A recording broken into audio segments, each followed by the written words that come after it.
আর আমার প্রিয় ডক্টর মিজানুর রহমান আজহারি। 12 বছর আগে ওর এলাকায় গিয়েছিলাম আমি। ও তখন কোরআন তেলাওয়াত করেছিল। তো কোরআন তেলাওয়াত শুনে আমার ভালো লেগেছে। আমি বললাম, এদিকে আয়। আমার এটিএনের একটা ছোট্ট কার্ড ছিল, ওটা দিলাম তাকে, বললাম দেখা করবি এটিএনে। গেছে।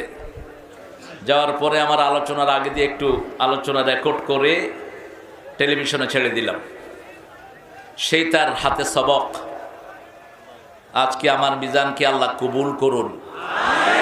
মিজানের সুন্দর আলোচনাকে আল্লাহ আমাদের আমলের তৌফিক দান করুন। প্রাঞ্জল ভাষায় অত্যন্ত চমৎকার ভঙ্গিতে কথা বলে, ছোট্ট ছোট্ট সেন্টেন্সে। এটা আমরা উত্তরাধিকার সূত্রে একজন থেকে পেয়েছি, যিনি সারা পৃথিবীর কথার জাদুঘর।